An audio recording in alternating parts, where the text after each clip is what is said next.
दोस्तों 4 अक्टूबर 1957 का दिन था जिसने पूरी दुनिया को एक नए जंग के मैदान में धकेल दिया। हुआ कुछ यूं कि अंतरिक्ष से एक छोटी सी आवाज सुनाई दी और इस आवाज ने पूरी दुनिया को हिलाकर रख दिया। Today, a new moon is in the sky, a 23-inch metal sphere placed in orbit by a Russian rocket. Sir, what do you think about this achievement of the Russians? I think it's a remarkable thing. My only regret is that we couldn't get there first. With Sputnik now orbiting the Earth, Russia had won the opening event. Soviet union ने Sputnik launch किया था, जो कि दुनिया का सबसे पहला satellite था जो पृथ्वी के चक्कर लगा रहा था। और ये पल वर्ल्ड हिस्ट्री में एक ऐतिहासिक मोमेंट इसलिए मानी जाती है क्योंकि इतिहास में पहली बार ऐसा हुआ कि किसी देश ने अमेरिका को पीछे छोड़ दिया। और यहीं से शुरू हुई दोस्तों अमेरिका और सोवियत यूनियन के बीच दुनिया की सबसे बड़ी space war. Midway through the 20th century, two superpowers prepared for a conflict. All mankind has been struggling to escape from the darkening prospect of mass destruction on Earth. It's the height of the Cold War. The space race has already started. We were practicing as if there was going to be a third world war, and all of a sudden, out of nowhere, here was this first man-made satellite. और दोस्तों 2025 भी एक ऐसा साल माना जाएगा जिसने America को एक झटका दिया, क्योंकि इस बार फिर एक और देश ने अमेरिका को ये बता दिया कि अमेरिका वर्ल्ड सुपर पावर ज्यादा दिन तक नहीं रहेगा।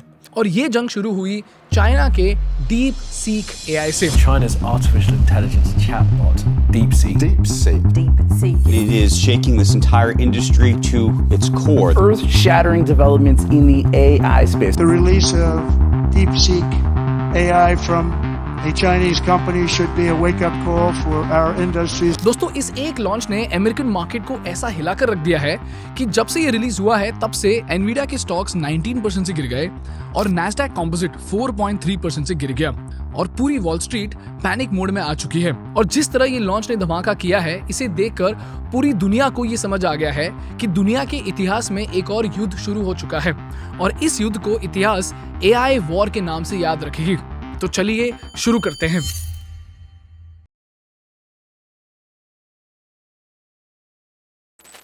दोस्तों ये चैनल ज़ेरोदा और थिंक स्कूल का एक जॉइंट इनिशिएटिव है जिसके माध्यम से हम भारत को वर्ल्ड क्लास बिजनेस एजुकेशन देना चाहते हैं। तो अगर आप बिजनेस सीखना चाहते हैं तो प्लीज़ इस चैनल को सब्सक्राइब कीजिए और अगर आपका कोई दोस्त है जो बिजनेस सीखना चाहता है तो प्लीज़ उनके साथ इस चैनल की लिंक को शेयर कीजिए। आपके लिए लाइक और शेयर और सब्सक्राइब तो फ्री है, लेकिन हमारे ग्रोथ के लिए ये बहुत बहुत ज़रूरी है। दोस्तों डीप सीक एआई सिर्फ एक एआई मॉडल नहीं बल्कि एआई की दुनिया का एक गेम चेंजर माना जा रहा है। और ये इतनी बड़ी बात इसलिए है क्योंकि जहां ओपन एआई ने चैट जीपीटी बनाने के लिए $100 मिलियन यानी लगभग 850 करोड़ रुपए खर्च किए, वहीं डीप सीक एआई ने सिर्फ $5.6 मिलियन यानी लगभग सिर्फ 50 करोड़ में ही ये एआई मॉडल तैयार हो गया। इसकी दूसरी खास बात यह है कि ओपन एआई के चैट जीपीटी के लिए एनवीडिया के चिप्स यूज होते हैं और ये चिप्स इतने महंगे होते हैं कि एक चिप का कॉस्ट $70,000 तक जा सकता है, जबकि डीप सीक सिर्फ एनवीडिया के H800 चिप्स पर चलता है जिसका कॉस्ट सिर्फ $33,000 है। यानी एक तरफ जहां चैट जीपीटी का एक चिप 60 लाख रुपए तक जा सकता है, वहीं दूसरी तरफ डीप सीक एआई का जो चिप है उसका कॉस्ट सिर्फ 28 लाख रुपए है। अब इससे होता यह है कि डीप सीक एआई वो हर काम कर पाएगा जो चैट जीपीटी कर पाता है, लेकिन इतने कम कॉस्ट में करेगा कि आप सुन के दंग रह जाओगे। इसको समझते हैं टोकन सिस्टम की मदद से। दोस्तों एआई मॉडल्स टोकन्स पर काम करते हैं और टोकन क्या होता है इसको सिंपल शब्दों में समझते हैं। दोस्तों एआई के लिए टोकन एक छोटी सी यूनिट होती है जो टेक्स्ट को प्रोसेस करने का काम करती है। तो अगर हम एक सिंपल सेंटेंस लेते हैं जो कहता है एआई दुनिया बदल रहा है, इसको एआई कुछ इस तरह ब्रेक डाउन करेगा। एआई दुनिया बदल रहा है मतलब ये पूरा सेंटेंस एआई के लिए लगभग 5 टोकन्स का डेटा है। तो अगर एक चैटबॉट या एआई असिस्टेंट आपके एक 100 वर्ड्स के जवाब को प्रोसेस करता है तो उसके लिए लगभग 150 टोकन्स लग सकते हैं। और अगर आप एक लंबी कॉन्वर्सेशन करते हैं तो हर जवाब 1000 प्लस टोकन्स तक पहुंच सकता है। अब एआई को चलाने के लिए सबसे बड़ा खर्चा टोकन्स का होता है, क्योंकि जितना ज्यादा एआई यूज होता है उतना ज्यादा प्रोसेसिंग पावर चाहिए होती है।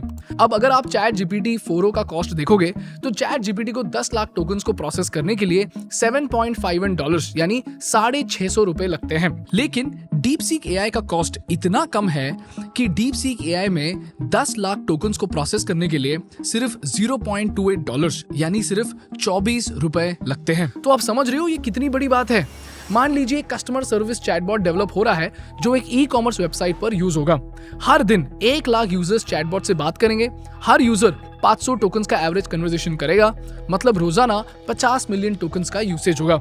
अब एक महीने की कॉस्ट का कंपैरिजन देखें तो जहां चैट जीपीटी का कॉस्ट होगा $11,250 यानी 9.7 लाख रुपीस, DeepSeek AI का कॉस्ट सिर्फ $420 है यानी 36,391 रुपीस पर मंथ होगा। इसीलिए दोस्तों वॉल स्ट्रीट में ये डर है कि जितने भी सारे बिजनेसेस आज चैट जीपीटी यूज कर रहे हैं वो अचानक से DeepSeek AI पर शिफ्ट हो जाएंगे, जिसकी वजह से OpenAI को एक भारी धक्का लग सकता है, जिससे Nvidia को एक भारी धक्का लग सकता है क्योंकि OpenAI Nvidia के चिप्स ही यूज करता है। और हुआ भी कुछ ऐसा ही। DeepSeek AI ने आते ही चैट जीपीटी और मेटा के थ्रेड्स को पीछे छोड़ते हुए ऐप स्टोर पर नंबर 1 ऐप बन गया। DeepSeek says that they made this app in a matter of months. DeepSeek has become the most downloaded free app. DeepSeek's app shot to number 1. It's certainly breaking app stores, that I can tell you. लेकिन अब कुछ लोग कहेंगे कि भाई AI की speed और intelligence भी तो इम्पोर्टेंट है, तो ये Chinese DeepSeek AI chat GPT को कैसे टक्कर दे पाएगा? वेल, मैंने भी यही सोचा था, पर ये चार्ट देखिए। जब DeepSeek AI को बाकी AI मॉडल से कंपेयर किया गया, खास तौर पर कोडिंग, मैथ्स, रीजनिंग और साइंस के टॉपिक्स पर, तब DeepSeek AI बाकी AI मॉडल्स के मुकाबले काफी बेहतर या सिमिलर परफॉर्मेंस दे रहा था, वो भी इतना सस्ता होने के बावजूद भी। इस चार्ट को देखिए, इसमें AI मॉडल्स के परफॉर्मेंस को अलग अलग कैटेगरीज में कंपेयर किया गया है। इसमें का हर चार्ट AI मॉडल्स की क्षमता को बताता है, जिसमें AI मॉडल्स को इवैल्यूएट किया गया है और हायर स्कोर बेटर परफॉर्मेंस को इंडिकेट करता है। तो चलिए 2 मिनट में इसको समझते हैं। पहला है आर्टिफिशियल एनालिसिस क्वालिटी इंडेक्स। ये इंडेक्स AI मॉडल्स की ओवरऑल एनालिटिकल एबिलिटी को मेजर करता है। जैसे अगर एक AI से किसी कॉम्प्लेक्स टॉपिक पर एनालिसिस लिखने के लिए कहा जाए, जैसे climate change impact on global economy, तो O1 और DeepSeek R1 सबसे ऊपर हैं और इनका स्कोर है 90 और 89। और ये दिखाते हैं कि ये मॉडल्स एनालिसिस और रीजनिंग में सबसे ज्यादा कैपेबल हैं। जबकि GPT-4o, Gemini 1.5 Pro, Llama और Claude 3.5 तीनों भी DeepSeek R1 और ChatGPT O1 से पीछे हैं। उसी तरह रीजनिंग और नॉलेज, जैसे अगर इनसे हिस्टोरिकल फैक्ट्स और साइंटिफिक थ्योरीज के क्वेश्चंस पूछे जाए, जैसे अगर आप पूछते हो कि आइंस्टाइन के रिलेटिविटी थ्योरी का क्या इंपैक्ट था, तो ChatGPT O1 और DeepSeek R1 का जवाब सबसे ज्यादा एक्यूरेट होगा। O1 92% के स्कोर पर है और DeepSeek R1 91% के स्कोर पर है। और इसमें भी ChatGPT 4o और Gemini 1.5 Pro इनसे पीछे हैं। उसी तरह साइंटिफिक रीजनिंग एंड नॉलेज में O1 77% पर है और DeepSeek R1 70% पर है, और दोनों भी बाकी AI मॉडल्स के मुकाबले टॉप पर है। उसी तरह क्वांटिटेटिव रीजनिंग में भी DeepSeek R1 97% पर है और O1 95% पर, और कोडिंग के मामले में DeepSeek R1 98% पर है और O1 97% पर है। इसी तरह कई सारे टेस्ट हैं जिसमें DeepSeek R1 ChatGPT O1 के परफॉर्मेंस से लगभग सेम लेवल पर है, और Google Gemini, Llama और ChatGPT 4o mini इन सब से बहुत ज्यादा आगे है। अब जरा सोच के देखो, ChatGPT से 50 गुना कम कॉस्ट में भी अगर परफॉर्मेंस इतनी बेहतर या सिमिलर हो तो वो कितनी बड़ी बात है। इसीलिए दोस्तों Nvidia से लेकर Microsoft तक, पालांतीर से लेकर Alphabet तक सारी कंपनीज के स्टॉक्स गिरने लगे। और अब अमेरिका में एक ऐसी बेचैनी छा गई है कि मार्क जुकरबर्ग की मेटा ने 4 अलग अलग वॉर रूम्स तैयार कर लिए हैं, जिसमें टॉप इंजीनियर्स दिन रात एक ही सवाल का जवाब ढूंढने में लगे हैं। वो ये सोच रहे हैं कि चाइना के एक हेज फंड ने ऐसा AI मॉडल कैसे बना दिया जो सिलिकॉन वैली के सबसे बड़े टेक जायंट्स भी बना नहीं पाए, और जो सिलिकॉन वैली कल तक AI इनोवेशन का गढ़ था, आज वही इस नए AI के सामने चिंतित है। यह है दोस्तों इस हफ्ते की बिजनेस और जियोपॉलिटिक्स की सबसे बड़ी और चौंकाने वाली खबर। लेकिन इन सबसे बड़ी बात यह है कि चाइना का ये जो डेवलपमेंट है, ये US, भारत और पूरी दुनिया के लिए एक बड़ा चैलेंज बन चुका है। क्यों? क्योंकि इसका सबसे पहला और सबसे भयंकर खतरा है data risk. The maker of ChatGPT, 2 days ago, their CEO praised the DeepSeek model. It says DeepSeek used OpenAI's models to train its apps. There's substantial evidence that what DeepSeek did here is they distilled the knowledge out of OpenAI's model. Distillation, a way to shrink a big AI model into a faster, smaller one while keeping what it learned. दोस्तों, DeepSeek AI जैसे AI models data पर जीते हैं, data पर चलते हैं और data से सीखते हैं। आप जरा सोचिए, जब दुनिया भर के हजारों बिजनेसेस और लाखों यूजर्स रोज DeepSeek का इस्तेमाल करेंगे, तो उनका हर इनपुट, हर कॉन्फिडेंशियल डॉक्यूमेंट, पर्सनल और फाइनेंशियल डिटेल एक जगह स्टोर होगी और ये सारा डेटा जाएगा चाइना के पास। और चाइना इस डेटा का क्या करेगा, ये कोई नहीं जानता, सिर्फ भगवान जानते हैं और बीजिंग के AI इंजीनियर्स। दूसरा खतरा है प्राइवेसी और गवर्नमेंट कंट्रोल का, क्योंकि DeepSeek यूजर्स को चैटबॉट यूज करने के लिए अपना अकाउंट बनाना पड़ता है और उसके बाद सिर्फ चैट हिस्ट्रीज ही नहीं बल्कि मेटा डेटा, डिवाइस की इंफॉर्मेशन और यूजर्स की सारी इंफॉर्मेशन कलेक्ट हो सकती है। और सबसे डरावनी बात यह है कि चाइना की साइबर सिक्योरिटी लॉ ये कहती है कि अगर चाइनीज सरकार किसी भी कंपनी से उनकी डेटा की मांग करे तो हर चाइनीज कंपनी को वो देना ही पड़ेगा। और टिकटॉक से हमें ये समझ आ गया है कि ये एक बहुत बड़ा खतरा बन सकता है।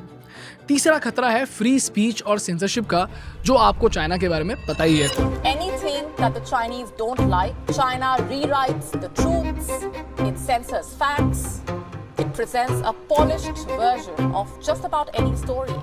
China's internet restrictions are some of the most sophisticated in the world. China has been tightening its controls over cybersecurity as part of its attempts to bring the wild west of the internet under control. Chinese law extends its personal information protected by law to also information relating to persons' activities. लेकिन इन सबसे बड़ा सवाल ये है कि इन सारे developments के बीच भारत क्या कर रहा है। दोस्तों, अफसोस की बात यह है कि भारत अब तक अपना एक original large language model develop नहीं कर पाया है। इसका मतलब क्या है? आज हम OpenAI या चाइना के AI पर पूरी तरह से निर्भर हैं और अब हमारे पास सिर्फ 2 रास्ते हैं। इन्फोसिस के को-फाउंडर नंदन नीलकनी का मानना यह है कि हमें जीरो से नए AI मॉडल्स बनाने के बजाय एग्जिस्टिंग मॉडल्स पर फोकस करना चाहिए। लेकिन कल अगर वीजा और मास्टरकार्ड की तरह अगर अमेरिका या चाइना हमारे एक्सेस को कट कर देते हैं तो हम उसके लिए कुछ नहीं कर पाएंगे। इसीलिए परप्लेक्सिटी के फाउंडर अरविंद श्रीनिवास ये कहते हैं कि इंडिया ने अपना खुद का मॉडल बना लेना चाहिए। अब ये होगा या नहीं, ये सिर्फ वक्त बताएगा। लेकिन आप मुझे कमेंट्स में बताओ कि आपको क्या लगता है, भारत इस रेस में कहां जा रहा है और अगर आप भारत के प्रधानमंत्री होते तो आप क्या करते। That's all from my side for today guys. अगर आपको ये वीडियो पसंद आया तो प्लीज इस वीडियो को लाइक कीजिए और इसी तरह बिजनेस, इकोनॉमिक्स और गवर्नेंस के बारे में सीखने के लिए इस चैनल को सब्सक्राइब कीजिए। Thank you so much for watching. I will see you in the next one. Bye bye.